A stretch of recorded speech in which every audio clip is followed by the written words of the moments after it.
introduced this idea of thought provides a representation of what you can immediately experience or perceive, and it presents it again, that is, and you can tell this representation. It may be in words or in pictures or in imagination, or say a play is a representation. When the players are representing characters, you see they are not the characters themselves.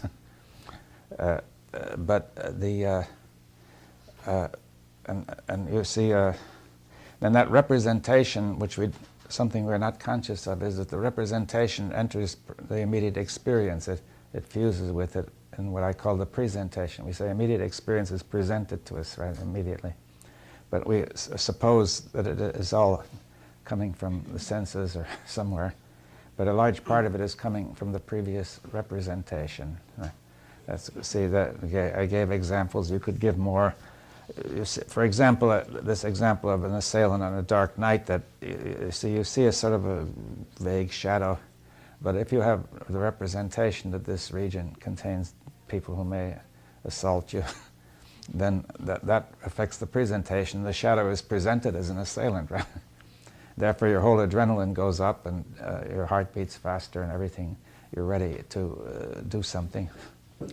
And then as soon as you look again, you see that's the wrong representation, and therefore it's presented to you as a shadow, which is quite harmless, right? And therefore it all goes down. Right? Now, that's a very elementary example, but it's if you represent somebody as the enemy, again, he's dangerous, and you feel afraid of him. With a friend, it's otherwise. And so on. You see, you represent yourself to yourself. You see, somebody may be, say, a perfectionist. He represents himself as having to be perfect, you see. Or being perfect, right? Therefore, he sees himself, it's presented to him as perfection. And if there's an imperfection, he feels very uncomfortable, right? Or he may say the situation is represented as necessarily perfect, and if it isn't, then it's very bad, right? You see, so it's not merely, he actually feels it. Something is missing, something is wrong, it's disturbing, right? So you actually see it that way and feel it that way. So the representation affects the presentation, and you get what we may call a net presentation, which is the result of the senses and thought and possibly some insight or something else. It all comes together in one net presentation, right? And then you can think about that, right? Right? Now, when you think about that, you may start to represent it again, and it affects the presentation. Again, it keeps on going. Is that clear? Now, you can see there's danger in that some of the things, because you don't know what is happening, some of the things which you're thinking about, as if they were independent facts, may just be thoughts, or the effect of thought. That is, thought gives shape and form and figuration to what is presented. And you tend to think that it's just there, independent of thought, right? For example, you may say the fact that these people are enemies is just a fact. It has nothing to do with our thinking, right? It can never change. Any number of things like that. Or suppose something is you represent something which produces a sense of pleasure, or relief, or comfort in the body, but that is presented as if it were just there. And then, therefore, as you think about it, you think, wouldn't it be good to continue that? Right? Therefore, that creates an impulse to keep on thinking that sort of thing, or to think more comforting thoughts, which, wishful thinking, and building the whole thing up. And you see, you don't notice that you are producing the pleasure or the relief or the comfort from the representation of a comforting situation, right? So I hope that's clear then, that this whole mechanism, this whole process contains the distinct possibility of self-deception and confusion if we don't see what's happening, how the representation turns into an experience and presentation, you see. It sort of seems this is the basic fabric of our way of operating in the world. Yes, and we've got to do it, you see. We've got to let the representation become the presentation in order to take action. We can't act toward a representation. You see, you can't act toward the imagination. you see, you have to act toward the thing itself. So you have to see the quality that you are representing in the thing itself. And if it's a mistake, you'll find it isn't working, and you get a shock or surprise, and then you have to go over it again, right?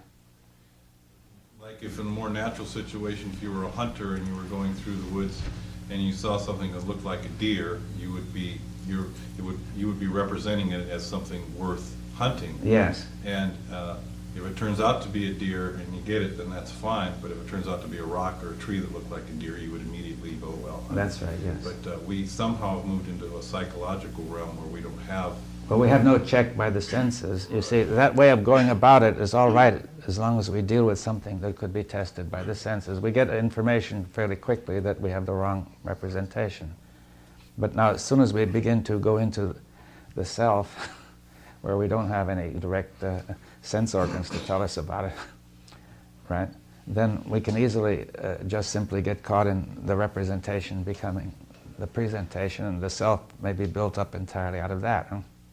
Most of modern man's activities are based on this kind of representation that they've been able to manipulate the environment to the point that there isn't any other check than the fact. Yeah, that's right. Even out, you're quite right. Even outwardly, we're finding it hard to check because we have created an environment which seems to fit the representation. So we don't get much information making us doubt it, right? If it's just the same thing, I see something that in the representation, there's what that is categories which are based on differences and similarities.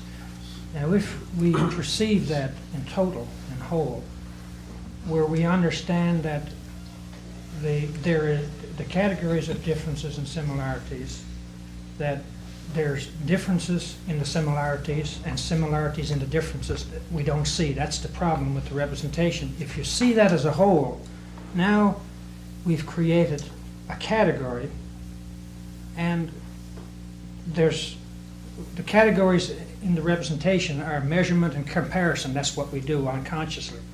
That's where we get mathematics from and thinking from. But if we see that as a whole, as one category, I feel now that it's like a monopole. There's nothing else to relate it to. It's like when I get to that point, it's like my thinking is slowing down or stopping, and there's something outside of that which is, I don't know what it is. It's like it's beyond my thinking. It's a feeling. Is that what you... Well, you see, I didn't want to go that far. I wanted to say just simply that, take our ordinary experience, we have this representation, and we don't notice how it becomes, it enters into the actual experience. That's all I wanted to say so far, you see. That, and then you see that, and that this creates danger of confusion, self-deception, and it makes the whole thing go wrong. If we could directly see what was happening, we wouldn't be confused. You see,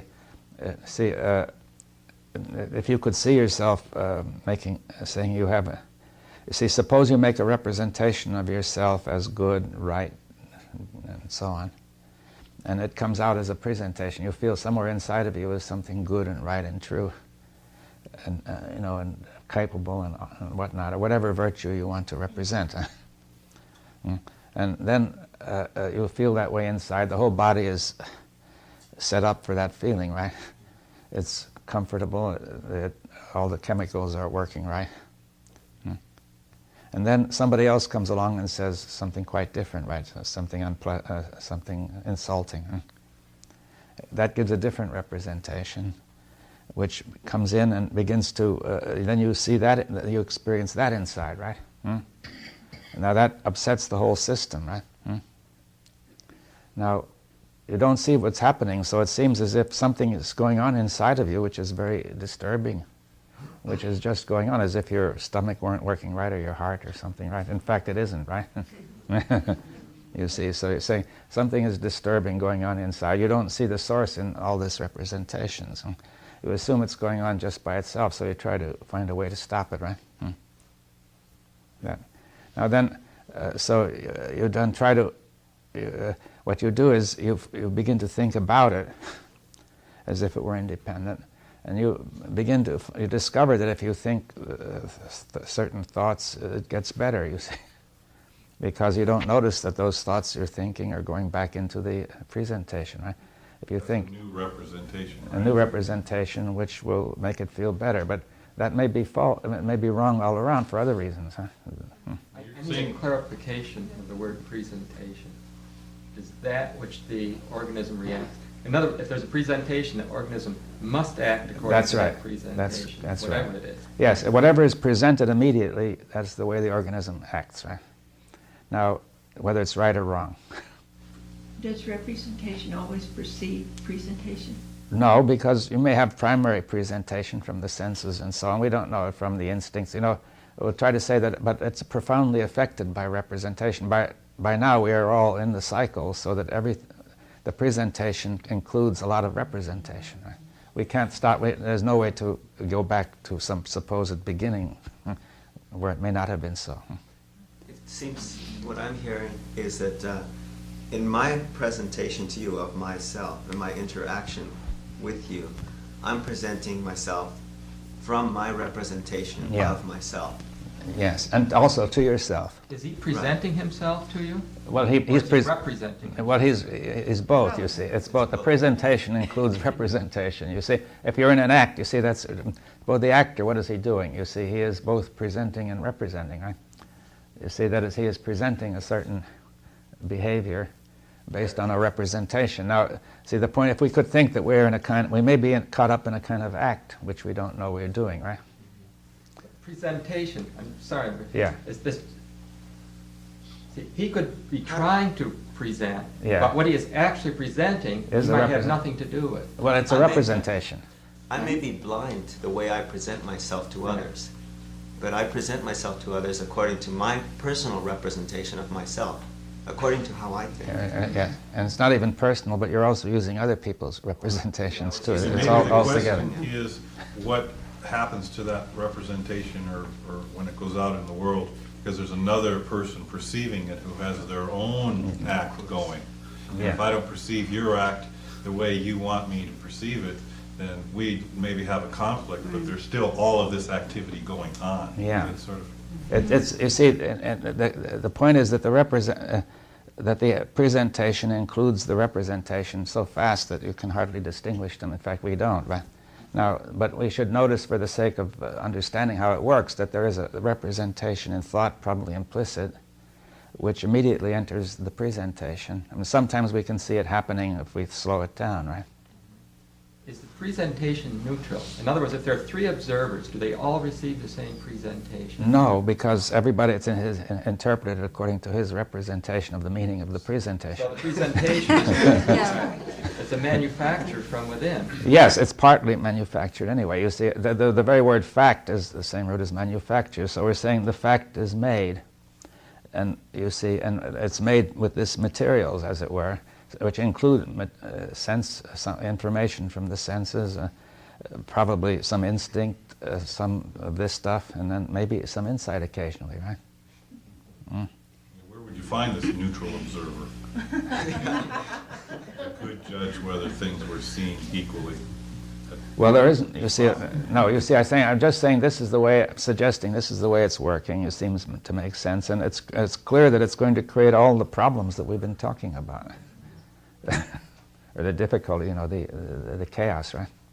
You're saying that, I'm sorry. you're saying that this process of representation, presentation is sort of a necessary, process, but that there is some way that it has gotten out of, that something has gotten out of, we're not just exploring this because we're just interested in the psychology of the situation, we're exploring this because we see that somehow we've gotten into a very difficult.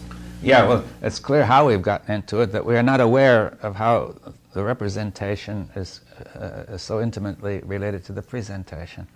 We represent and present as if it were real or a fact or Yeah. something that was ordained or... Well, just simply so. You see, saying that if this person is an enemy or whatever, it's presented as an enemy. You see, suppose we say we have the Jewish-Arab conflict. You see, one group represents itself as belonging to this Jewish nation and the other to the Arab Palestinian, right? which just is going to come into existence very shortly, I understand. This will be interesting to watch. So at least will be represented as really existing. That's going to make a difference, right? See, until now we said it doesn't quite exist, right? Now then, once it's represented that way, then it's going to affect the way those people feel inside about themselves, and also how they present themselves, to others, and so on, right? And it's as if they were acting the role, right? But as if they had been carried along so far that they didn't know they were acting it, right? But in fact, acting is a form of representation, right? So I think I understand representation. I don't understand presentation.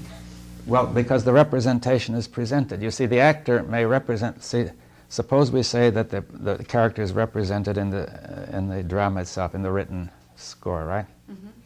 The actor then goes through it and thinks it all out and understands that he's represented to himself in some kind of imagination. Yeah. Now, but meanwhile, he may be presenting the picture. Even the imagination already presents a sort of picture of what it means, right? But then when he acts it, he's presenting. He's both representing and presenting. He's presenting. It's as if he were doing it. You see. See, like they say, if you read on the credits, so and so presented in screenplays, presented by. Yeah. You see, it's present means a very simple word. Its root is pre-essent. It means to be in front of. Right? See, the world, everything, our experience is presented. It's sort of in front of us right now. Okay. Immediately, you see. We say immediately everything is presented. Right? Now, then we say, in addition, thought mediates, right, and goes over to represent it. Now, then we say our culture tends to tell us that which is represented is just there for our information and nothing else happens. Right? But in fact, once it's been represented, then the next presentation includes the shape and form of the presentation. Like if you are told that this is an object you can't quite see and you're told the name of it, you will see it. Just by shifting the emphasis and pronunciation, present becomes present. Yeah. And so the present contains the representation, which is the movement of all of that implicit mind. Yes. Filtering and reacting and forming part of our present experience. Yes, the present now contains the past, right? Which gives, without the past, we wouldn't know anything about it. Right? Now, the very fact we recognize all these things and feel them to be whatever they are is due to the representation, which comes from the whole society. It's collective. Maybe we could use something like religious art. First, there's like a Buddha. It's a representation of this, but then pretty soon it becomes actually the God itself, which is the presentation. Yes, that's exactly it. That's the kind of problem that's there. You see, the artist makes a representation of some force beyond, numinous, they call it, a force beyond the ordinary. And he knows it's a representation. Then people bow to it every day and look at it, and begin to treat it as something just there. And slowly within their minds, it's as if that numinous thing were presented, as if it were just there immediately. Did you use the word manifestation? Well, no, it isn't a manifestation. It's kind of, see, something which is potential or manifests itself or becomes actual.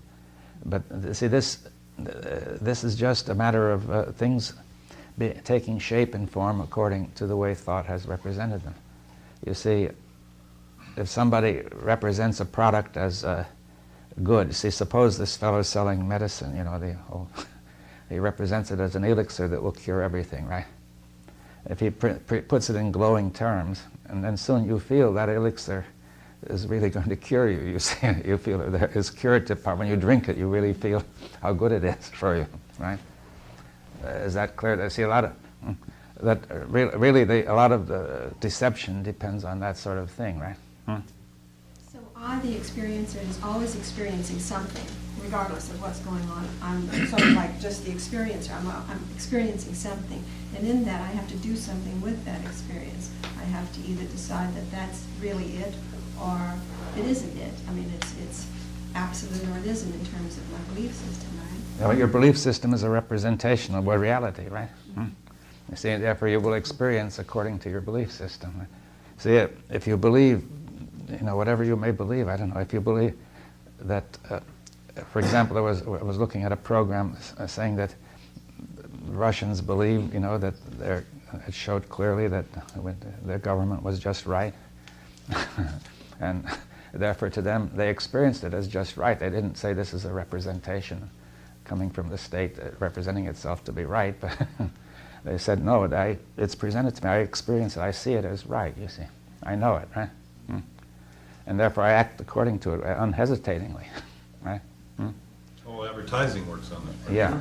Yes, you take a car, they want to sell a car, so they show somebody driving the car through a beautiful country, obviously enjoying himself and being admired by people who are driving with him for driving such a good car. And it's all represented, right? But then it's presented to him in his imagination, right, as him being there with the object of all that, right, and all that happening, right? So he's sort of having a kind of experience of it, or he's imagining at least that if he once gets the car, that's what's going to happen. Could we say a presentation is a thing then? Why? Well, it seems like it's something that we put forward. Well, the thing is there, you see, this thing is present, right? Now, how does it get there, you see? I mean, how does it get into consciousness as present, right? That's the question. See, if you see a shadow, it's not clear what it is, right? It might be an assailant, right? So if you represent it as an assailant, you really believe it, you are presented with an assailant, whether there's one there or not. Is that clear? Yeah, I understand representation, but I don't understand presentation. No, but I'm trying to say that you're not merely saying I'm imagining an assailant. To see, if it were pure representation, you could say I'm describing and imagining an assailant, right? That's all. But when you see the shadow, it's projected right into the shadow an assailant. You're not imagining it. It's actually presented. It's as presented an to you as assailant. it will produce all the effects of the assailant, you see. Like a thing. It will become like a thing, but It's not a thing, it's still a shadow. You see, the point is that a great many things that we call things are that nature, you see. That's what I'm trying to say, right? Could I give, maybe, is this an example of an actor who had played King Lear, and then let's say this actor got into the role so much that this actor actually started to believe that he was King Lear and his whole life started becoming King Lear. Let's Yes. say somebody who's gone insane Crazy. or something. That's right, or Napoleon, you see. You see that? The emperor. Yeah. Or lawyers. Yeah. So what you're saying is that when you talked about multiple worlds last night, you're saying that really what we're talking about is each individual receiver, you might say, if part of the brain is working like a frequency analyzer, then what we're saying is that the world is really different. We have consensus of opinion about certain things depending on what the meaning is, and that each consciousness is not really separate, but we experience it in a unique way. Yeah, well, each one of us is doing it to some extent in a unique way, affected by the collective representations, right? So we're able very often to establish a consensus not only about real things, but about things that are not real, right? There's been soldiers in wars who got what they call frozen limb, their trigger finger. They couldn't use their arm, and 3 months later they were discharged in a hospital. And the presentation to them was that their arm couldn't be used. You could stick a pin in it, they couldn't feel anything. That was frozen limb, because in their representation, which they're not aware of, it just, whatever it did in there, it stopped the perception and the motor neurons for that limb. But later, just out of nowhere, their arm was normal when they were home out of the war. It's the same type of thing. Yeah, the whole body can be affected by the representation because it's experienced as a presentation. You see that this is the thing. We don't see how this happens, but you can think in terms of neurology of how it could happen, that any thought produces effects similar to the thing that you think about, right? On the whole body, right? That's the only way you could think of, make an image of it, right? So therefore every thought is bound to produce effects that are similar to this sort of thing, but you can tell that it's coming from a thought very often and not from the thing, right? Like you close your eyes and imagine the room and you get things going on that are similar to what the room would produce. You see, if something were going on that were disturbing emotionally, it would still disturb you when your eyes were closed, right? So therefore the representation can produce effects similar to the presentation, but if it's working right, we can tell it's only a representation. But actually, it's in most cases, if it's working in a certain area, we can tell that. But in most cases, we can't, right? It just happens so fast and automatically and unconsciously, and that's necessary in order to be able to use thought for practical purposes. I'd like to just maybe stress that presentation a little bit more. There's a nice analogy that you can make between with a television set and a camera. You know, the camera is connected to the television with a cable, and then the television set takes those signals from the cable and makes an image out of it. And so that the television, the image on the television is not a tree. Say the camera is pointed at a tree. The television makes an image of the tree. Now, analogously, our brains are connected to the external world by cables too, say the optic nerves. And then from those signals coming from the optic nerve, analogous to the camera, the brain creates an image. And that image also undergoes secondary processing by the retina and memory, and then creates an image from that. And that's the image that we see, that image created by the brain. And that's the image that's before us now. We have a kind of a societal myth by saying that the image is before us, in front of us, and we point that way, but in fact that image is taking place inside of us. It's created by the brain, and that image, which seems like a real thing with real chairs in front of us, is what we call the presentation. And in this discussion, we're calling that the presentation, but it's, in another sense, it's an image created by the brain, which we more often mistake for external reality. You know, and part of that image is the idea that it's external and that there's an internal part. So that presentation is very complex, but it's a creation of the brain. Yes, I mean the brain, but the brain creates an image which it presents as being out there, right? Right. Now that will guide action. You see, you have to get a feeling it is out there if you're going to act. You can't just think that picture about the brain and take an action. You see, you say immediately you feel it's out there, and your body moves toward that thing which is supposed to be out there. And if it doesn't find it there, then it says, well, something is wrong with the whole thing, right? If the representation or the presentation is very grossly off, you would probably... Yeah, well, like if you had a holographic image of an object and you would put your hand in it, it would go through. So you say it's not right, you see. So therefore, the presentation may not be correct. That presentation contained a representation because you saw an image which represents to you a ship, right? A ship is not only something that looks that way, but is solid, right, according to the representation. So therefore, before you approach that ship, you are quite confident that when you touch that ship, it is going to resist, right? And you're ready for it to resist, and if it doesn't resist, you've got a shock, right? Then you say, I've got to look at this again. What is it, you see? Or similarly, take an escalator which has stopped, you see. You represent escalators as always moving, you see, because you generally see them that way. Now here's an escalator that has stopped, but your whole body is feeling it's moving. You see, right? You see it is being presented to you as moving because it is represented. The senses are not telling you it's moving, but the effect of the representation is so powerful that it starts to override the senses, right? You see, so the thing to notice is the power of representation to produce the immediate sense of the thing being there present.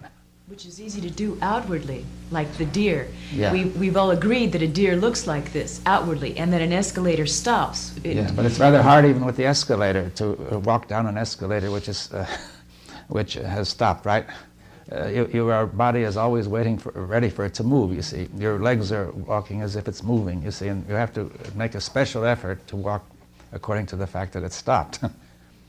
You see, now, therefore, your whole system is organized according to the representation that escalators are always moving, right? Now, there's no room in your system for escalators that have stopped, you see.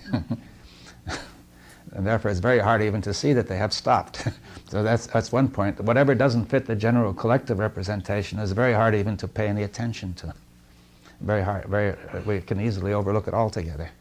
Maybe a simple example would be when you reach down and pick up an object and think it's going to be heavy. Yeah. And grab it, and it's real light, and your body Yeah, is all and you really predisposed without you're you thrown even off, knowing. you see. Yeah. You didn't make any calculations or make any statements to yourself. You had represented that as a heavy thing, but when you picked it up, it wasn't heavy. Yeah, it's the implicit thought. Objects of that shape and form and size are heavy, you see. Have always been heavy.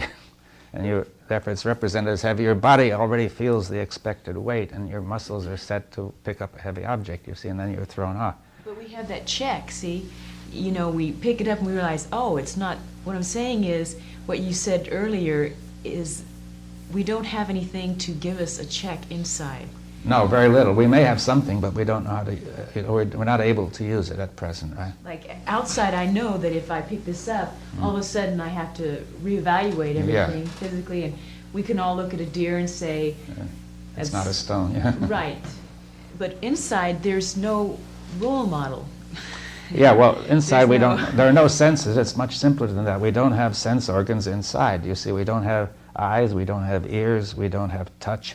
We can't just manipulate and touch things and try to find out what they're like, you know. We may have a certain sensitivity, though, which I think we have got to develop, you see.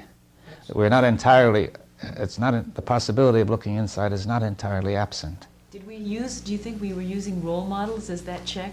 No, I think that the check first is to notice something is wrong. You see, you need a sensitivity to notice it's not working, right? That's the first step. There's been some work done recently in neuropsychology where there was a student who was violent or disruptive in class, and they flashed a word that was 1/10 of a second. It was so quick that he wasn't conscious of seeing the word disruptive on the screen. And they measured the electrical output of the brain, and it showed a whole bunch of squiggles and marks as if, you know, things were going on. And then they flashed it for half a second.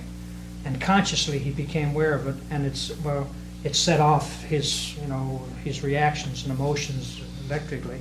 But what it showed was that even though we don't see the word being flashed, you pick it up and a whole sequence of things subliminally happen that he was, well, what happened? How come I feel aggressive, or I'm sweating, or my hand? The whole body went in. Well, that's the point, that there is the thought all about it, which is there before, which represents objects of that kind as bad or embarrassing or dangerous or whatever. And the whole reaction starts, though it hasn't reached consciousness, right? See, so that's the sort of thing that goes on. See, that begins to show how pervasive this, how deep it penetrates, right? You see that it's something that's not easily changed. You see that, and but I did want to emphasize that we don't have sense organs to tell us that this is going on inside, but we do have a kind of sensitivity, nevertheless, which may be important, right? Which we thus far have paid very little attention to. You see, so it may be possible to do something with it, even though we don't have eyes and eyes to look at it and hands to touch it and so on. You see, so but still, by and large, the human race generally is not aware that this is all happening, and therefore we are caught in this process whereby we take what is presented is taken as a fact, which is just there, rather than affected by the previous representation. Right? But all these examples we're showing show that that is not always so, right? It's often not so. And that is enough to explain the trouble that the human race is in. I mean... Could you explain a little bit now how all of this fits in with what you were saying yesterday about thought of type A and thought of type B? Yes. Now, you see, thought of type A just does what we've been saying. It thinks about all sorts of things, makes representations, it affects the presentation without our knowing it, and so on. Every time we do something, we engage in thought of type A, right? Without even calling it type A, right? But we are calling it type A for convenience, but it just happens, right? Now, and then there's another kind of thought, type B, which begins to think about thought of type A and how it works. That's what we've been doing now, right? Now this begins to make possible a change. It has begun to make us aware of where the trouble is. Well, as long as we stick to thought of type A, then we can do a lot of things, but some things we can't do, you see. For example, when we see the world going wrong all around, we try to correct it as if it were a problem of type A, right? Namely, the content has to be corrected, you see. There's trouble between the countries, which one is right, which one is wrong, what shall we do, you know, so on, right? But now we're saying that we've begun to reach a stage of saying that it will never be corrected that way. But type B? Type A. Oh, type B. Yes, the first kind, right? Maybe it'd be better thought of the first kind, huh? No. Type A sounds better. We could call it type alpha, you see. It'd be Greek. And then, And now thought of type B is simply thought about the thinking process. Yes, it's thought about type A, you see, that, and about the process of how the type A works, you see, and we're discussing that. And we're beginning to, by using thought of type B, we're beginning to see that you can never solve these problems in the framework of thought of type A. In other words, we... Can you expand on that? Sorry. What? Can you expand on that a little bit? Well, you see, suppose we say we have America and Russia and they have a problem, right? They were liable to destroy the world through that problem. Now, I just saw a program video where a lot of Russians in a little city called Vitebsk, they were very concerned about how they'd been invaded by the Germans and how much they'd suffered, and there was constant ceremonies and things to remind them of it. The government organizes them, and they themselves want to do it, right? And it was going on and on and on, right? And you can see the children were singing and going through ceremonies and so on. You can see what they were building up, right? They were building up the notion, we have got to protect ourselves. We are only safe if we can repel anything, right? Of course, exactly the same thought is going on the other side, but it's just different names attached to it, right? Right.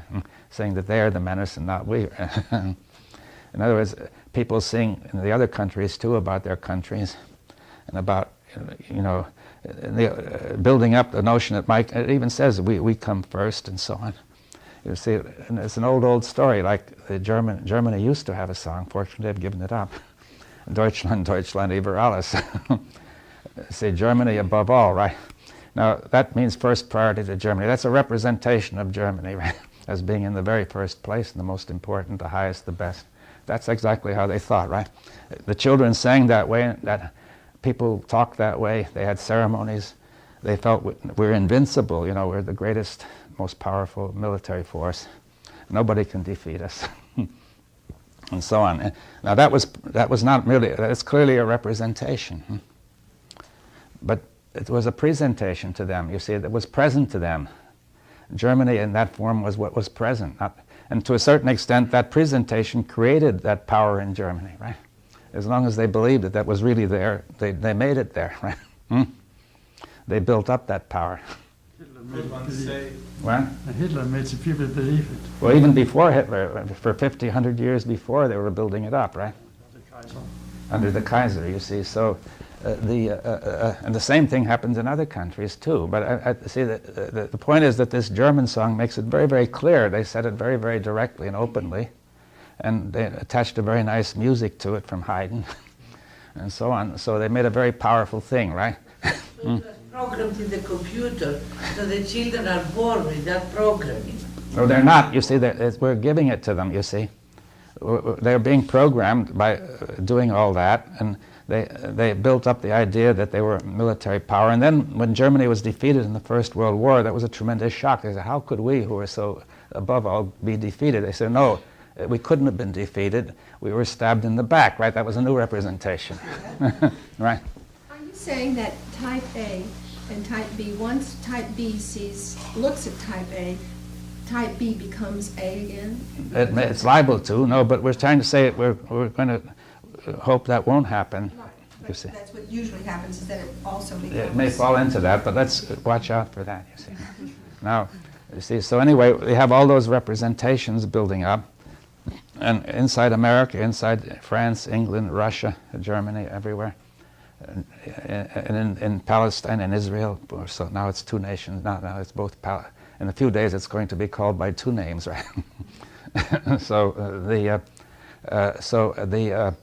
And you can see that to the Palestinian, to the Arab who's living in that area, Palestine is present.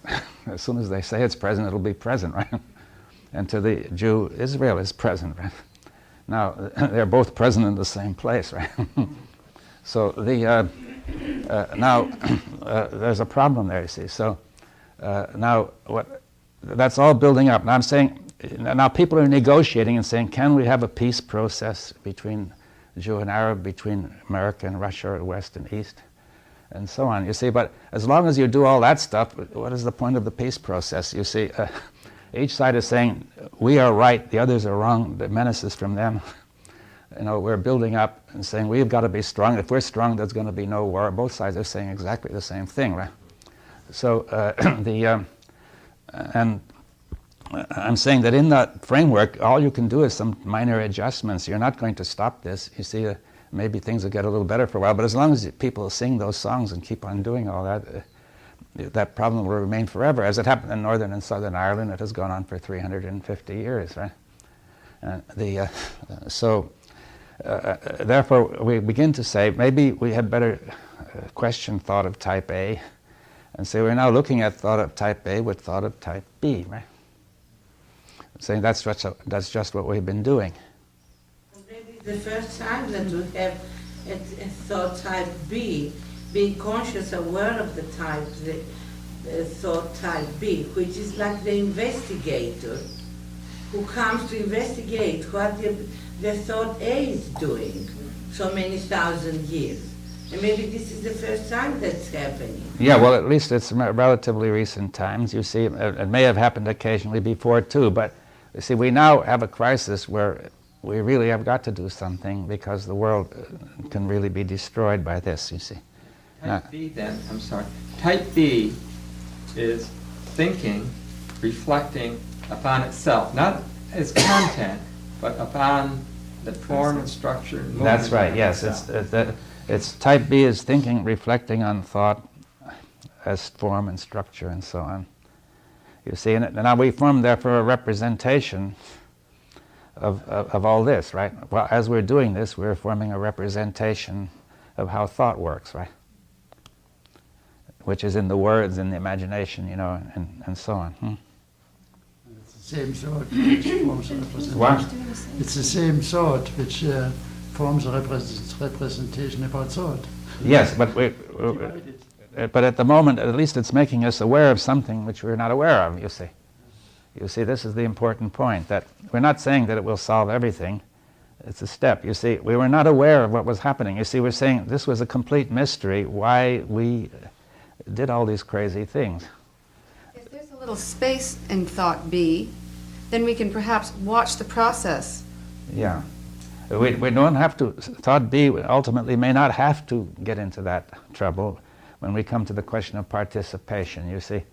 We're saying that it's because if we stick to thought B as literal thought, about thought, we're going to get into the same trouble. Right, yeah. You see, but for the moment we won't raise the question. We can't put all the questions out at once, right? You see, we'll get muddled up. Right? You see, we have to put them in some order. And so we're saying, look, we have thought of type B making us aware that something has been happening which was not important in early primitive times, namely the representation entered the presentation. But now it has become, the more civilization develops, the more thought we use of type A, the more important it gets.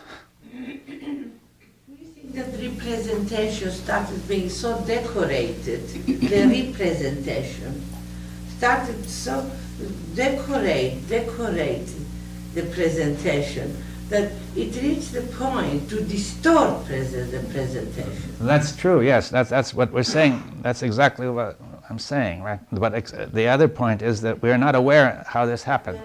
That's the key point. We're not aware that it's happening, you see.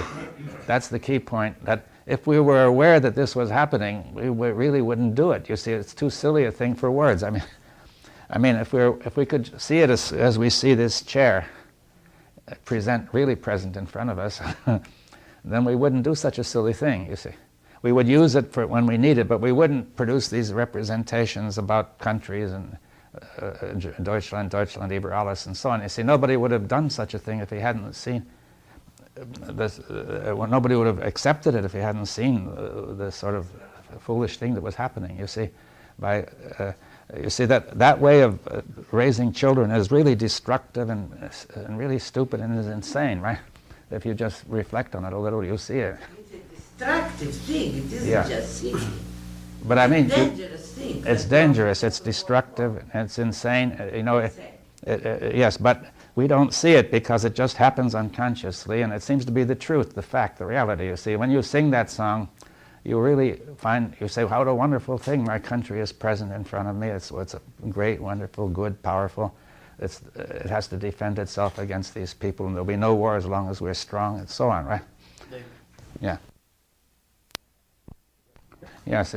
We're just remarking that this representation is collective, and the collective representation is powerful for many reasons, not only because one way of testing the truth is to ask if everybody agrees, you see, but another point is just merely having all these people together creates an emotional power and a sense of being together, participation. It's like getting 100,000 people watching the football Yeah. game, and they all say number one. Yes, And then they go to the Olympics and they run around the stadium and say number one. You see, there was another. It's the same power. Yeah, there was a book written long ago, before the First World War, I think, by Thomas Wolfe, I think his name was, American, who had German origin. He went back to Germany and to the Hitler. He saw the Nazis there. He knew intellectually that this thing was totally wrong, you see. But he went into the beer cellars there and heard everybody singing all these patriotic songs, and he felt he was being carried away, you see. You see that they were participating, they were presenting a picture of all of us together, you know, a wonderful, good feeling. You know, that's why I question, you say a person doesn't, I wonder if a person really doesn't know what's going on. For instance, a mother with her children in Germany, perhaps, if I don't go along with really what's happening, maybe I'll be sent off or killed, or my children be killed. I mean, I think a lot of people have a motivation of survival, not just physically, but psychologically. Well, I agree with you that some of it is that, but I think unless there were a basis that were unconscious, it wouldn't work. You see, there must be a lot of people who are just carried away by it, or else these other people wouldn't be afraid of them. In that situation, this presentation has been, this will make everything all right, and so the chemistry is saying everything is all right, and so you actually have this feeling of everything all right. Yeah. The only flaw being that it depends on something. Yeah, well, you see, I mean, you could sit in that beer cellar and sing, and there's great participation and comradeship, and, you know, we're all friends together, and we're all going to go out and conquer the world, and so on. It'll all be wonderful, you see. But, you see, when it came to the action, it wasn't so wonderful, right? You see, so they got defeated again, and it was terrible suffering all around, huh? So in the same way, in what we're doing here, we could make this into a beer cellar. Yes, well, that's a danger we have to watch out for. You see, we're saying that we have to be careful about self-deception, you see, but see, the same problem is there in every thought, right? The same potential, so we have to watch for it. Now, see, be sensitive. I'm trying to say, how are we going to watch for it? Well, I can't explain to you, but there's a kind of sensitivity which is possible, right? That you sense we're getting into this, right? Yes, I was getting very frustrated feeling now that we realize all these mistakes, or see that there can be mistakes all the time without us realizing that we're making mistakes. What then we do, what to do about it? I mean, do we always concentrate on and focus on the fact that we are always capable of misrepresenting things to ourselves and each other and collectively? Well, I think we have to go into it slowly. You see, that first we have to sort of this is a tremendous thing, you see, we have to sort of get familiar with it, right?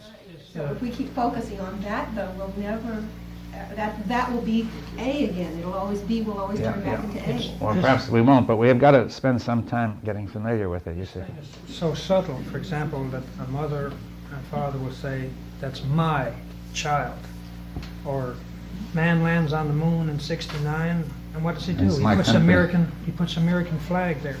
Yes, well, it's the same thing. It's my land, you see, saying that's a representation. Now, when you say it's my land, you feel that it's mine. It's presented in your consciousness as mine, and somebody else may present it in his consciousness as mine, as his, right? And then you have a fight, right? But it's the same thing in Israel. There are two representations of who owns the country. You see, one of them is the Jewish, and the other is the Palestinian. Now, what can you do with that? You see, as long there's no solution. You see, that thought has got to change. I'm not saying there's no way out. I'm saying in that framework there is no way out. You see, you might form uneasy agreements for a little while, but as long as people go on thinking that, well, it'll be like Northern Ireland. I mean, there was periods of relative peace, and then it broke out again, right? You see, all of this gains its power from a deeper representation that we have of our own existence and of a personal kind of thing. None of this would have any meaning in the world, wouldn't have its power if each individual didn't have his own little representation of his existence and the meaning of it. So it has to move deeper into the organism. We need to move into this participatory mode, but we can't because we do not realize what's happening. You see, as long as, the difficulty is we have got to make a better representation of what it means to participate, you see, because otherwise we will just slip back into the same old thing, you see, that as they did in the beer cellars. Now, the point is, look, participation means to partake of and to take part in, right?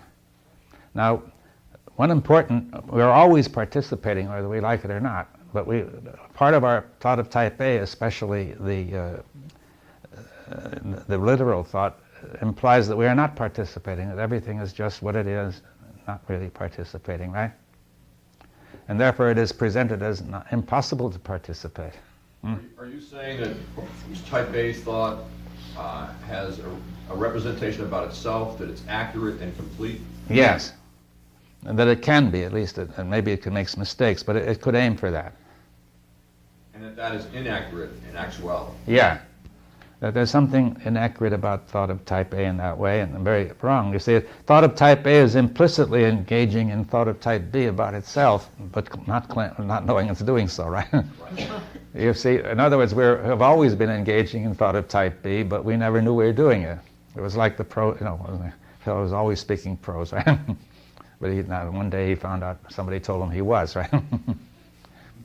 Now. And are there mistakes in type B also currently in the culture about? Yeah, because it's the mistakes in the implicit thought about type B which is causing all the trouble. See, the culture has engaged in a vast number of thoughts of type B which are mistaken. But they're implicit, and one of the big mistakes is that they're not happening at all. That's what it says. Huh? Type B enters memory. This is where it goes wrong. Well, not necessarily. See, memory is not necessarily a culprit. You see, the whole thing goes wrong. You can't point to exactly where the trouble is. It's only in the whole that, see, memory is responding wrongly because it has the wrong content. Now, see, if we remember that, people of that group are inferior, then that will respond that way, you see. So the whole thing has gone into memory, which helps to keep it going, right? But the thing that went into memory was wrong. We say that an example would be that Freud discovered type B for the Western world and called it psychology, and it was the mind looking at itself. But in the process, psychology has become a whole adjunct type A thinking. Yes, well, in principle, Freud made some insights which were type B, right? But then they fell into type A as people started to use them mechanically and so on. But so they became means of adjusting you to society. You see, but also I think Freud did not go far enough in seeing how these collective. See, he was primarily trying to correct the individual in his adjustment to society, but not going far enough in seeing that society itself is the source of the trouble. You see, the trouble originates in collective representations which are circulating in society. And that the thing that is called normal is where the trouble originates. You wrote Civilization and its Discontents. Yeah. He had an insight there saying that there was something, he claimed that civilization was against our instincts and would always have these problems, but it's not certain. I don't think it's the instincts. I think it's civilization itself which has based itself on representations of type A and on representations of type B which it claims it doesn't have, right? In a simple sense, I think what I'm saying is limited, but we just look at type A thought as the symbol versus the reality. I mean, to a point. I mean, it's just like, or anything that we call a thing or a phenomena, as soon as it has that name, it's what we're really dealing with, for lack of better words, is a unit of description rather than the thing or the phenomenon. I could say the sky is there, that is the sky, but that is something which I choose to call the sky. And I just think that, if you begin to look at one way of looking at this type A thought would be that it's the symbol versus something deeper, which we call, for the moment I'll call reality.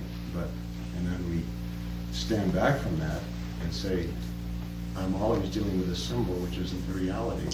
The difficulty with thought of type A is that it doesn't do that. You see, it says that this symbol is a perfect representation of reality. That's what its mistake is. That symbol, but if we just treat as we stand back, keep standing back from that, is that symbol, I recognize that I'm treating, suddenly, if we're going to get beyond this and get into type B and not have type B fall back into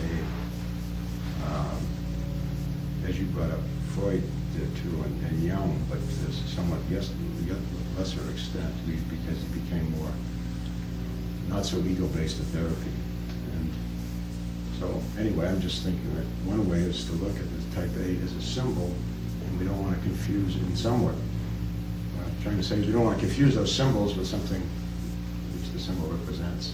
Yeah, but it's very difficult to get this clear because, you see, even if we take the phenomenon is what appears. Now, it's what's presented. Therefore, the phenomenon is inevitably affected by the representation. Therefore, the phenomenon is not free of the representation. Now, part of thought of type A says that that part of type A, which is really type B, says it is free of the representation. Right? Is that clear what I mean?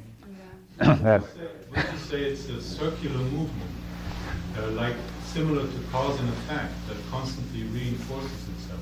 Yes, it's going around and around. The effect becomes the cause. That's right. The cause is the representation. The effect is the presentation. That becomes the cause of the next representation, and it builds up. Now, but you see, the point is, it's not being aware of what's happening, not paying attention to it, and so on. That is the real cause of the trouble. That would not happen if we were aware that it was happening. Now, it would not go on, right? You see, so therefore. You see, thought of type A, the phenomenon which appears to us is profoundly affected by the representation. But thought of type A says, no, that is just the phenomenon. But in doing so, it is engaging in thought of type B, right? Implicitly. But without saying so. Now then, so we're saying we have got to go further and, yeah. Correct me if it's engaging in thought of type B by saying there is no thought involved in the presentation. Yes, but then that is implicitly thought about thought, right? Yeah. You see, by saying this is nothing but a phenomenon, it is implicitly denying that it is a thought, right? And therefore it is saying something about thought. You see, so, but by doing all this implicitly, it can get away. That's part of the magician's trick, to do it implicitly. and it's easier to get away with it. You see, so and therefore bringing it out explicitly may be helpful. Now, then I think I'll just make one remark that we have got to get into bringing all this out and how all this takes place, you see, and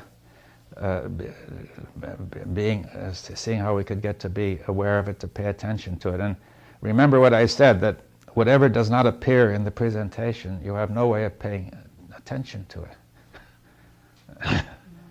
You see, at least attention goes to what is in the presentation, you see. So if it is not presented, how are you going to pay attention, you see? Therefore, this thought can prevent attention. It produces inattention. Right? Well, you call it inattention, but that's somewhat of a misrepresentation in the sense that it implies a lack of attention. But what happens is that attention is blocked by the representation that there's nothing to pay attention to. Attention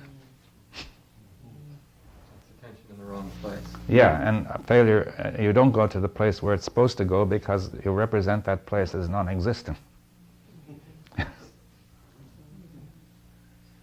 Like the magician saying, "Watch my hands." Yeah, he doesn't call attention to what he's actually doing. Okay, I think we should have our break now, and then perhaps we can continue. Well, I hope it's clear what we mean by representation and presentation, and that the great importance that attaches to this question. Now, I would like to say, now look, we have, most things are limited, and insofar as something is limited, we've said then if it's represented as limited, it will be presented as limited, and we will respond to it in a limited way, right? It will not be total. Now, but what about the unlimited? You see, there are words like all, forever, never, absolutely, absolute necessity, and so on. Now, these really imply the unlimited, right? All just goes on and on, right? It cannot have any limits, right? There may be all of these things, but that's limited, right? All things of a certain kind. But all by itself, what does it mean, right? It goes on and on, right?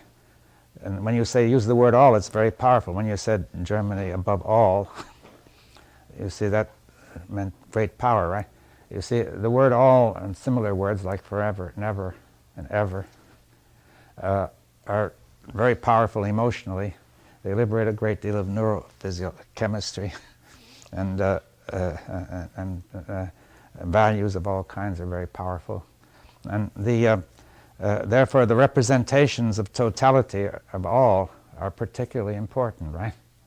They have a very important part to play in discussing this, because they will be, you'll find that they are very close to the source of the difficulty. Now, the representation and presentation. You see, all cannot be presented in perception, right? Therefore, how do you ever get to know about it, right? So all must be a thought, right? See, so all is a representation, and but you get a sense of presentation, nevertheless, right? Now all is present, you see. So now. So this brings in the question of what do we do about the representation of totality, of the unlimited, you see, of the infinite. You see, the word infinite means the same as unlimited, right? Because finite means limited. It's the same root as finish, definition, to limit, define, to limit, right?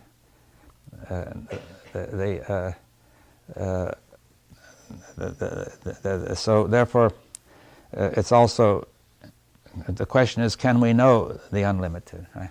Can it be put in knowledge? We may suspect perhaps it can't, or some people may feel perhaps it can. Now, this is closely connected with the idea of the self, because in some sense it seems that the self is represented as unlimited. you see, the subject is felt, we have the object which stands in front of us, literally. And the object is limited, especially in literal thought. Each object is limited, right? According, first of all, to its quantity and size. It has a boundary. Secondly, its qualities are limited. It's this sort of object and not that sort, right? And thirdly, whatever power it has is limited, right? Whatever ability to do something. So it's limited in all these attributes. Now, then what about the subject, the self, the me, the I, right? In principle, it sounds as if that's represented as unlimited, because the self, the I is supposed to be, first of all, the one who limits everything, who defines everything, you know, right? And determines, the same root, terminate, limit. And also the I seems to be simple and identical, always the same. Fundamentally always the same, though it may change in secondary attributes, right?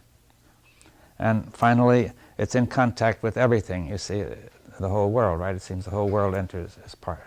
The I is present in everything we see, right? So there's a kind of unlimited quality about the I, at least the way we represent it, right? And you can see that in how that comes out. You see, in some sense, it seems that as we developed more and more literal thought, made objects out of things, then the participatory thought began to retreat, and retreated into the more personal, into the self, right? And the never see, we're always using some of it, but there's a sense that that's where you can still have it. Now, there's this.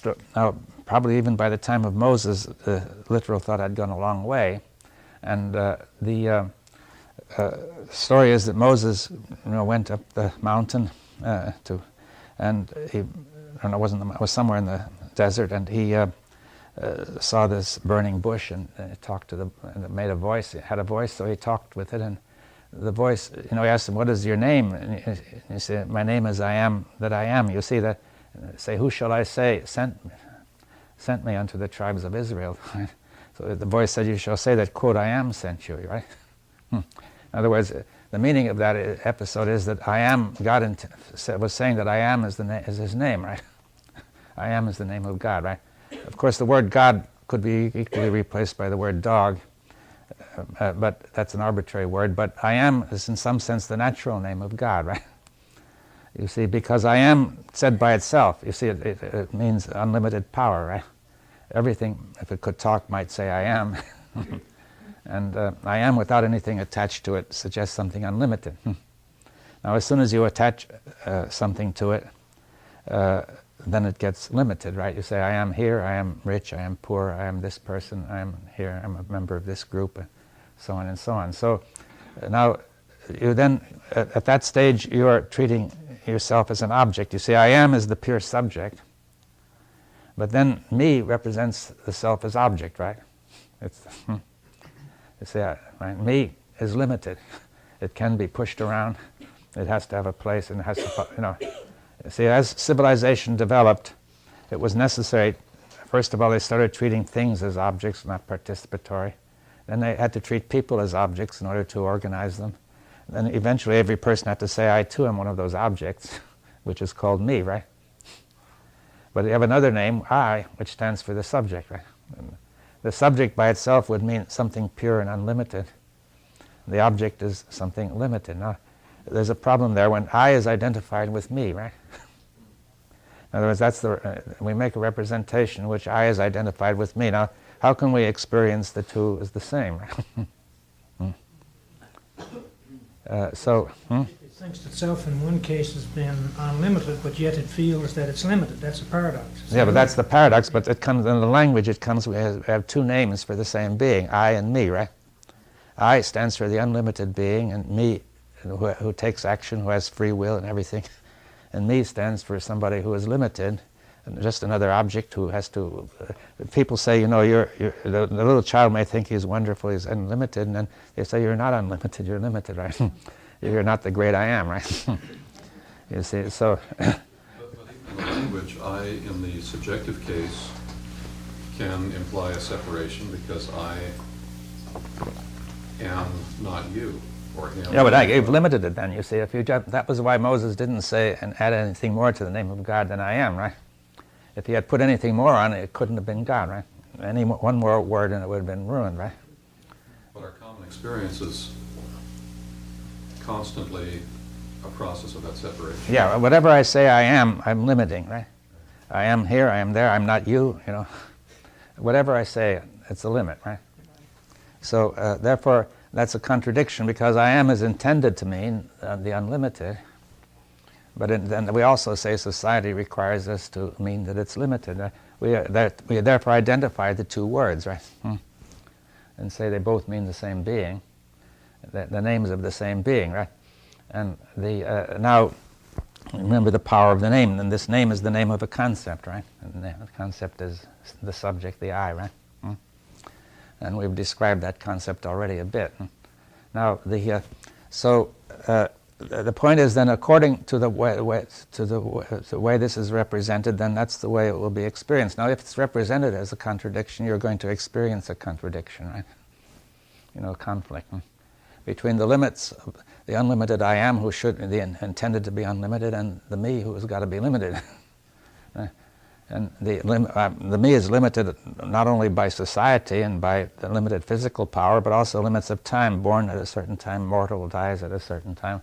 I am ought to be eternal. And in fact, according to this Jewish religion, I am is eternal, right? Because I am is the name of God, right? And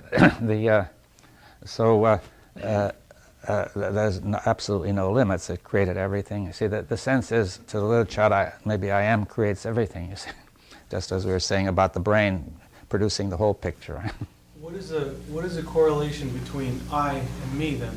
I mean, what's the difference in Well, me stands for me as an object. Me is what other people see me as, or what I see myself in the mirror, right?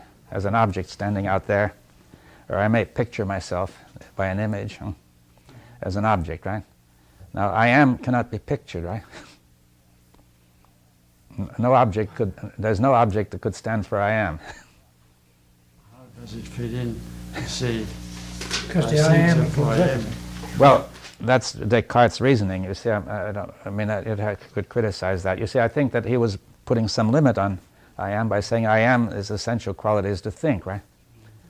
You see, but that's a limit to I am, right? Now, whereas the word I am by itself doesn't have that limit, no. Say if you, I am would be the best name for God, you see, that whatever is meant by God is meant by the words I am. Now, therefore, when you use the word I am, you mean God, but then you say it's limited, you see, which is a contradiction. You see, in another meeting, we were saying, suppose you say I am a bank manager, you could equally say God. If you said God is a bank manager, it would seem a little silly to have created the whole universe and then just limited himself to being a bank manager. So, for example, this I am resembles to some degree what they use in Indian philosophy, Sat Chit Ananda, which is a group of concepts called being, consciousness, and joy. So in that sense, I am is like being and consciousness. It could be all that, but if we describe it too far, we're going to start limiting it, you see, because maybe it's also unconscious. You see, I am should not be limited. Now, I'm not saying I am exists or doesn't exist. We're just talking about it as a concept, right? I in itself already a fragment in contrast to we. Well, but you see, we only introduce we because we have already many I ams, you see. And therefore we put them all together in the concept of we. We are, you see. And we are is limited because there's us and them, right? So the point is that the pure concept is I am, right? That it's alone, right? I alone am. That would be what God should say. I am when the self is not? I don't know. I alone am. That's, imagine yourself being God, you see, and say, what will you say? See, the right thing to say is I am. And I am that I am, that's all, right? And I have no restrictions on my being at all. The fact that I am is covers all that I am, right? And there's no restriction whatsoever, you see, and that's the meaning of that term, right? And nevertheless, we say we can't organize society. If everybody went around that way, it wouldn't work. So, and in fact, that's the source. In a way, that's the source of egotism, because everybody is saying, really, I should be a God, but in fact, I'm limited. But I feel uneasy about that, right? That, and therefore, I've got to extend my limits. I've got to get greater. I've got to be the King of Kings, the great. I am the greatest. You know. I am wonderful, I am did this, I am that, I am, you know. See, egotism is trying to make a representation of the self as unlimited, right? Trying to make it plausible by doing things, or by having things, or by doing something, or having something, or being something, right? Using all its energy to cover up the, whenever its limitation is exposed. Yes, but the point is, by representing it that way, it becomes the presentation, just as in the case of the idols. So eventually, the person starts to worship the presentation, right? Could you say I'm absolute without that meaning I am perfect? It could be any degree of anything? Well, absolute means unlimited. You see, it means... So I can say I am intelligent, I'm wonderful, I'm stupid, I'm crazy, I'm all of those things at all the time. I mean, you know, at various times. Couldn't it be that way? Yes, but you see, if you say that you're limited, you see, the point is, you wouldn't want to say that. You could say God is crazy sometimes, and that He's, irrational sometimes, and so on. It doesn't seem to make sense. You see, when somebody is stupid, it really means he's limited. You see, in a false way. You see that your intelligence is limited, your power to act is limited. You weren't able to rise to the occasion, right? You see, it meant there was some limit on you. You see, when somebody criticizes you, it really means you were limited. You were not that great being you thought you were. You were not the person who could be stupid if you wished to be and intelligent if you wished to be. When you were stupid unconsciously. It was not because you wished it, but because it just happened, right? You were a limited object who just had the quality of being stupid. You see, that's what's meant when people criticize it, right? And make the representation that it is a God. What? That stupid, that happened to be stupid, it can make a representation that it is the unlimited. Yes. Some people, for instance, they reach to the point of that kind of stupidity that they make the representation that they are really ambassadors of God. Well, that what degree of stupidity. You can represent yourself as the ambassador of God. You see, being more modest, but really that's because you're too frightened to say you are God, right? People will say you're crazy, right? Most of the time, anyway. So the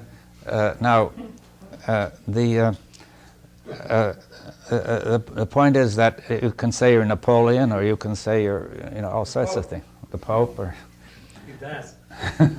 The point is that there's an urge that within this representation there is an urge to magnify yourself, to become a megalomaniac. You see, to extend and extend and extend. You want to become the greatest. You want more money to show what you are. You see, or more power, or more this, or more that. Right? You see.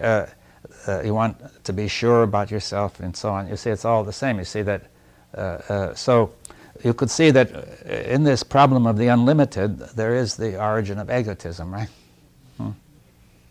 Now, and with all that goes with it, you see. Now, not only the ego of the individual, but the ego of the group. You see, there has been a word in the English language which is not used now, which is called the we-go.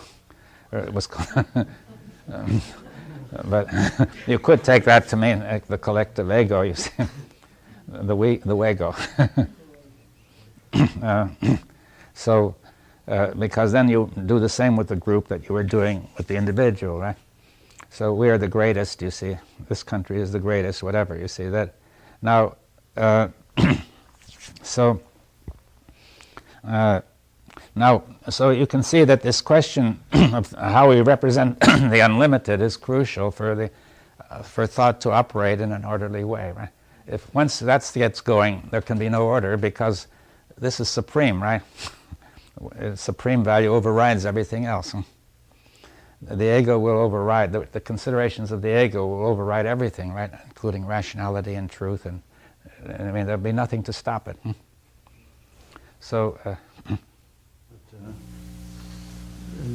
unlimited is everybody and everything. And all nature and whatever. Unlimited you can't say, you see, it goes beyond anything you could say. There's no I. Maybe not, but you see, but the sense of I am is the sense of the unlimited. I'm not saying whether there is or isn't, I'm discussing the concept, you see. I'm saying this concept exists in humanity. It's part of our language and part of our thought, and we have to look at it. I'm not saying that I am is the unlimited, I'm saying I am means the unlimited. Like the, yeah. I want unlimited wealth, unlimited power, unlimited social position. Is this the sort of thing you're talking about? Yes. And now, if you ask yourself, you say, why should I want it? I mean, you see, in fact, I go to terrible trouble to get it, and I ruin myself and so on. You see, and when you get it, you're not satisfied because it's still limited, right? So you say this makes no sense when you looked at, but still, because we do not see that the representation of the unlimited becomes the presentation, and then the discovery that we are limited creates the demand to get more, right? You see, we can't just stay satisfied with being limited, at least once you get into that. Now, so you can see the importance of the question. Now, so we have to say, how can we get a coherent representation of the unlimited? That's one of our questions, right? And now you can see that literal thought, in some sense, thought is calling itself the unlimited. I've given this business I am, right? But also, literal thought tends to attribute to itself the quality of being unlimited.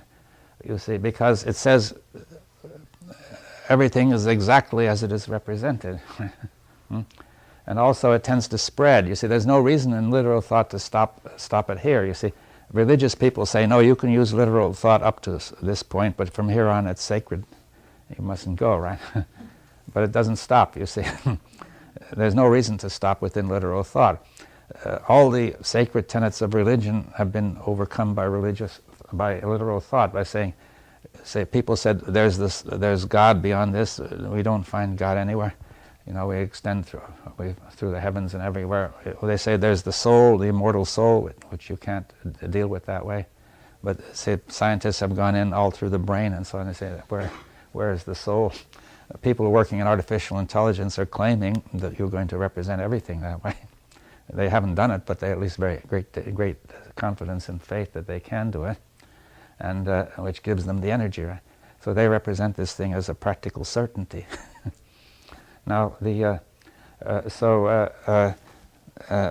not saying they're right, but I'm saying that's what's happened. Huh? Now, so within literal thought, there is a tendency to keep on spreading and saying, literal thought can cover everything, right? It can grasp everything. But whatever thought grasps is limited, you see, because thought can only grasp what is in a concept, what is in a category, what can be given a name, and so on.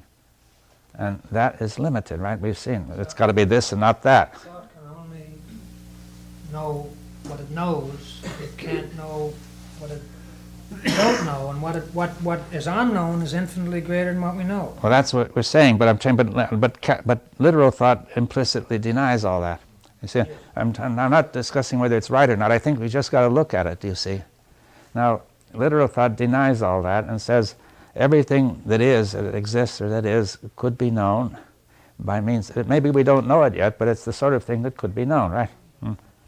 Now, we could extend literal thought on and on and on, and perhaps the artificial intelligence people plus the physicists and some others could say we eventually get it all, right?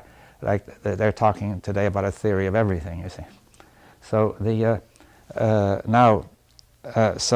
that's the way. There's a dynamic and literal thought to say it covers everything. You see, it grasps everything and puts everything within its limits, and that implies that everything is limited, right? There is no unlimited, there's only the limited. Except for literal thought itself, right? Which can cover everything. But it must, in some sense, limit itself to not covering itself, right? You see, to saying it cannot grasp, it cannot limit itself in its ability to limit everything else, right? Otherwise the thing would collapse, right? So in some implicit sense, literal thought implies that it's above all this, but at the same time it's caught in the other side, which by following physics and chemistry and biology and neurophysiology, it's implying it's all contained in this, right? You see, so it's sort of working both ends at the same time. Now, and of course, if you say literal thought covers everything, then that implies literal thought is God, right? Literal thought determines everything, right? Instead of God. God was supposed to set the limits of everything, but now it's literal thought, right? So literal thought crowned itself to God. Yeah, implicitly, but explicitly it's very modest, and it says we are very modest. We're just doing our experiments and our thinking and doing our job, each one of us, and so on. You see, so now. That's one of the points. Then now there's probably a contradiction in this, but it's rather subtle and very hard. I'm not sure I've grasped it, but you see, I don't think it's necessary to. Well, at this stage, we won't try to grasp that contradiction, but merely you can notice that if literal thought is accepted in this way, the process of thought itself is not going to work. You see, properly, because it's going inevitably when you make a representation of thought as that the representation covers the thing exactly as it is and it covers everything, then there can be no room for any difference between the representation and the presentation, right? Literal thought says it is impossible for the presentation to differ from the representation except insofar as our knowledge is incomplete and we could extend it, right? But basically the representation and the presentation are the same by implication, right? And therefore, there's no room to get any evidence that it's different. You see, like saying when you walked into the ship, which was supposed to be there, was a laser image, then your hand went through it. That was a case where the presentation disagreed with the representation, and you had to think again, right? No. It's obviously false, because, I mean, I can't eat the representation of an apple no matter how. Yeah, but you see, but it's a very attractive idea for many people. You see, and in fact. For example, people who are doing artificial intelligence have made some sort of idea like this, that if you had they have a thing called the Turing machine, which is supposed to represent all kinds of computer programs, right? And then they imagined that one was so great that it would represent the whole brain of Einstein, so that you would ask the machine any question and it would answer it the same as Einstein. Now, you see, I'm not saying, you may feel this is ridiculous, but that isn't the point. The point is that some very serious people find it attractive to think that way, right? That it's in the structure of literal thought that it brings this about. You see that it's not. I don't think at this stage it's going to be relevant to criticize that or not to criticize it, but just notice what's happening, right? And and say that this literal thought will first of all not work because it will not make it. It means we are trapped forever in this problem we're talking about.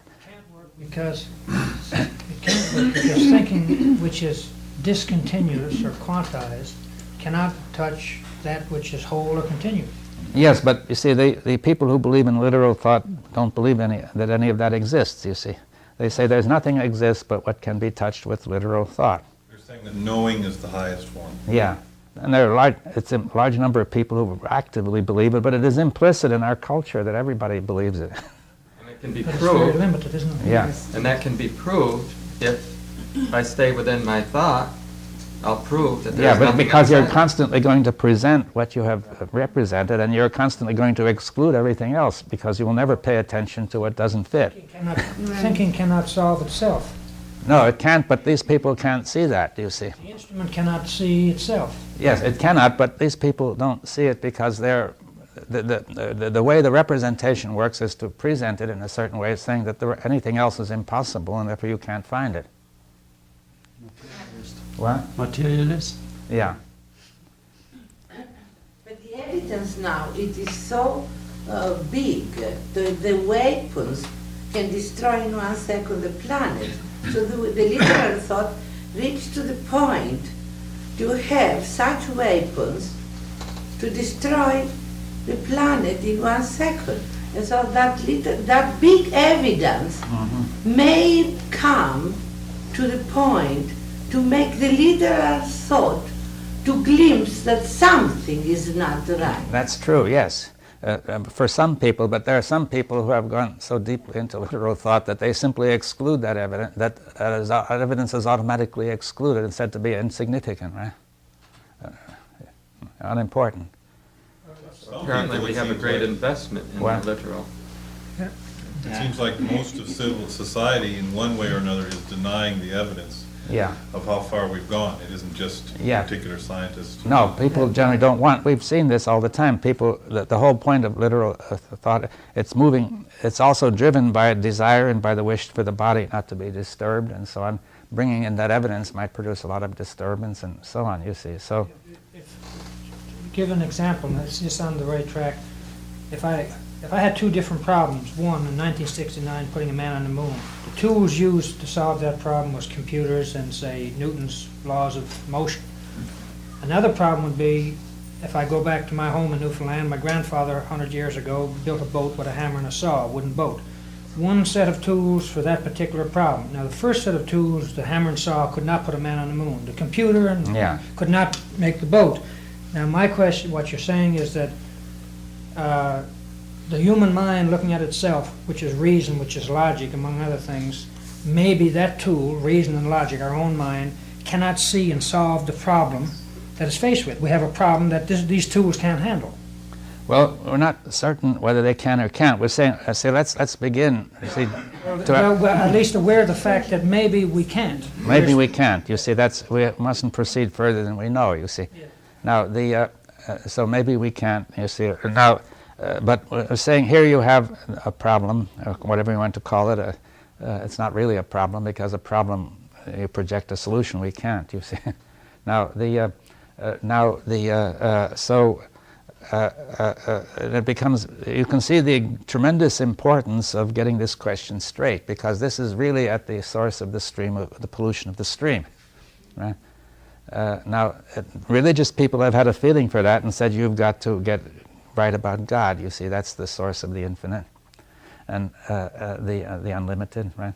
And saying, if you can believe in God, you give over to God and so on, and that seems to bring order. But as I pointed out, it never did fully bring order. People fought about God because they limited God, right?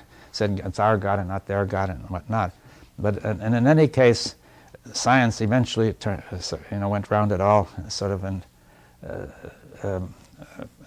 made a move, or they call it an enveloping move, which sort of made it look as if the whole set of assumptions behind religion were of no point, right? So but still it was concerned. You see, they're getting priorities right. You see, because the thought of the unlimited is the first priority. It's inevitable. It will be presented as first priority, you see. And if it's wrong, it's going to be all wrong. Now, because if you're wrong about all, then it's all wrong, right? So, all right, so now what I'm suggesting is, okay, that this tacit or explicit approach of saying that thought can handle everything, that everything is limited, seems to lead to all that trouble, and let's put it aside, right? And say, suppose we start in another way and just explore the assumption that there is the unlimited. The unlimited is, right? Is that which is. Now, if there is the unlimited, then we say we apparently have a contradiction, because here is the unlimited, but here is the limited. The unlimited is apparently limited by not being able to be the limited. Right? So if you said there's God on one side and us on the other, then God is limited because he can't be us. Right? So the way out of that is very simple, to say there is no boundary. The unlimited includes the limited. So therefore, the true being of the limited is the unlimited. Right? Now, We say the creator or the creative energy of the limited. well, you have to say the unlimited limits itself. That is the meaning of creation. You see, not that something else limits it, because that would make it limited. Now, you see, I say that is a coherent way of doing it. I have not proved that the unlimited exists, you see. Now, but I'm saying that if we think this way, it's going to be coherent, and it will produce a coherent presentation, which will produce a coherent action, you see. Now, as to whether you can come in contact with the unlimited in some more direct way, that may or may not be, you see. But I'm saying clearing this up would be a step anyway, because as long as thought goes in all that gyrations, the brain is going to be so turbulent that nothing could be seen anyway.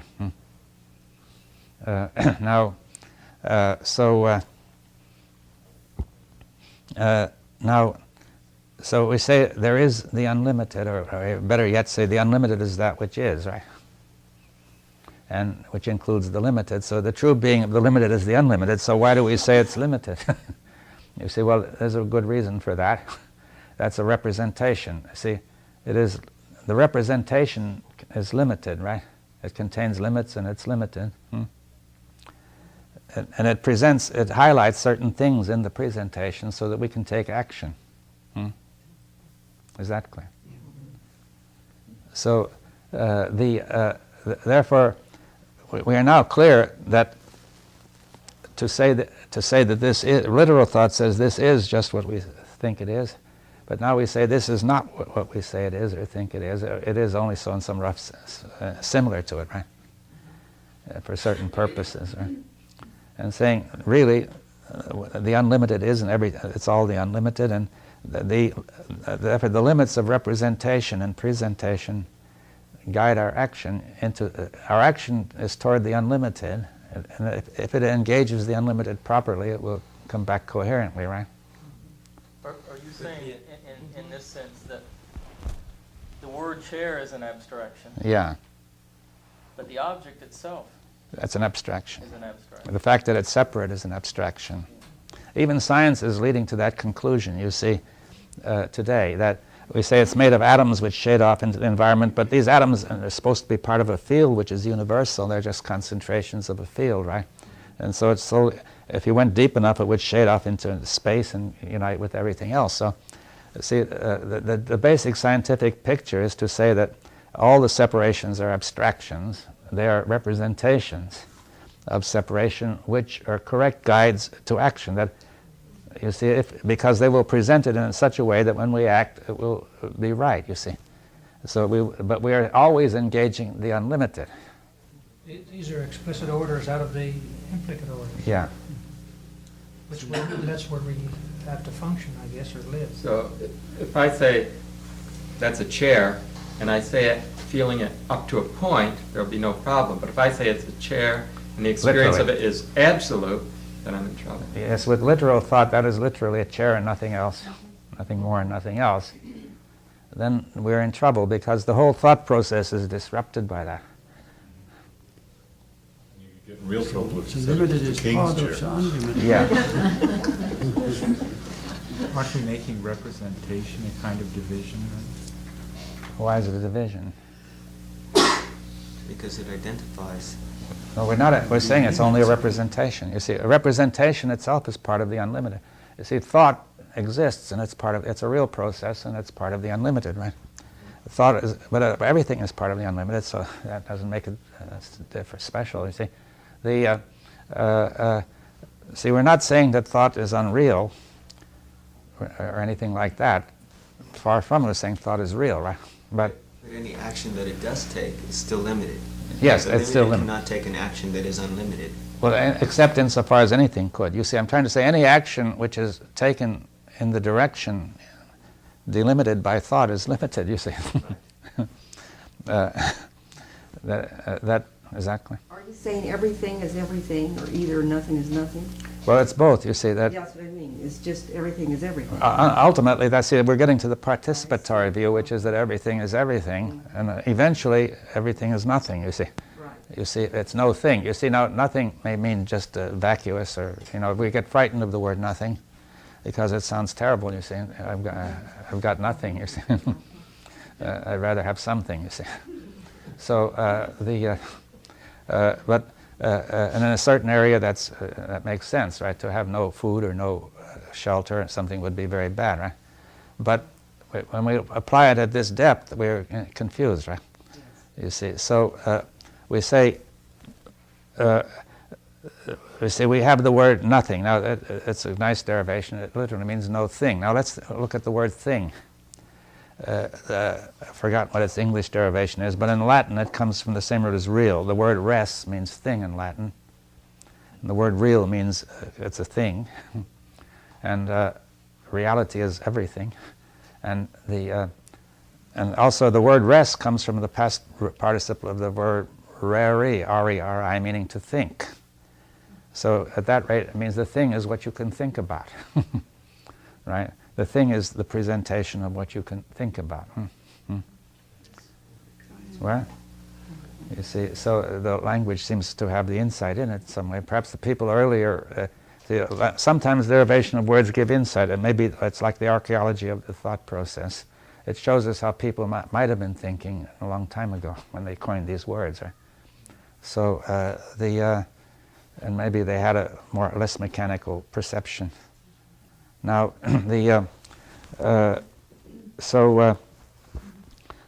therefore, what do we mean? See, reality might mean everything, but in that case, it would mean only what can be known, you see. That is, because we could say that what is limited, what is finite is what can be known, and what is unlimited cannot be known, right? The unlimited, there's no way to grasp it in knowledge. Now, it's not that we don't know it, but there's no way to get it into knowledge, right? Now, so if we use the word reality according to that derivation, the reality would be that which could be known. You see, that's I'm not saying we should use it that way, but it's an interesting way of thinking. Right? And we say that which is goes beyond, right? That which is the unlimited. Now, reality in that way of using the word would be the totality of the limited, or extending the limited as far to unlimitedly or something. You see that the reality means that it's a thing. You see, it really has some perhaps substance or permanence, or it exists. So reality is a category and not total description. Yes, the unreality may mean it's an illusion. It's not a thing. In that sense, it's nothing, it's an illusion. But then, see, the word nothing has these two meanings. It may mean something worthless, an illusion of no value at all. Or it may mean the no thing, which is the ground of everything, right? So it is the desire of these literal inquirers or scientists to try to spread the known to totally cover the unknown. To use it that the known somehow can discover and quantify what they don't know, but trying to find something that'll cover all that and turn it all into the known. Yes, because they talk openly about theory of everything. You see, some physicists, you say, okay, I say that you can't get that because I think even reality is unlimited in the sense that however far you go, they can always discover more, right? But aside from that, beyond that whole question of reality is that which is, the unlimited, the unknowable, right? Because we live in two worlds, the outer and the inner. The outer world is composed of things, and the totality of that is everything. But we also live in an inner world, which, as you pointed out, is perhaps even more extensive, and in which you don't have things at all, but you have plenty of ises, because they are also real. As Jim pointed out, after all, a chair is energy plus form, and the things that he talked about, the archetypes, symbols, and so forth, are also forms with energy, and so they exist, but they aren't things, because that's ours. And so maybe that'll help that somewhat. Yes, and the reality, you see that there is that which is beyond things, and things, you could say that things are formed from this energy and so on. And you see thoughts give rise to forms, and these forms are then make representations which then enter into the presentation, right? Now, the implicit statement, I am me, is the same process as some particular group of scientists trying to construct a theory of totality, right? yeah. You see it, you're constantly forced to extend the me to cover everything. If you say I am me, right? See, but if you say I am, whatever it means, we don't know. But I am would be that view would be to say that that which is of the nature of a being of some sort. Could be some form of consciousness or whatever. Right? That's what would mean by the word I am. Right? That may or may not be correct, but I'm trying to say, what does it mean? You see, we're discussing. We have to get clear what these things mean before we can raise the question of what is true. If you don't know what it means, what is the point of asking what is true? It's not representation, breaking off a piece of the unlimited and make it limited. Well, but we don't have to do it that way. You see, that in literal thought, that's what happens. Representation becomes the presentation of separate, limited things. But now we're thinking differently and saying representation is not that which is. All that it is representation, right? But at the same time, it guides our action, it infuses our perception, and gives us a sense of that which should stand out and pay attention to, right? So in other words, even the concept of the unlimited is contained in that. It is really only a thought, the concept, the unlimited, but it has a certain property in that it points at something. Yeah. That it hints at something. Yes, it hints at something, but we're saying that as long as we're caught and we don't get clear on this, really not just, we're getting it clear at a certain intellectual level now, but it's when it's in actual life that this question is always arising, right?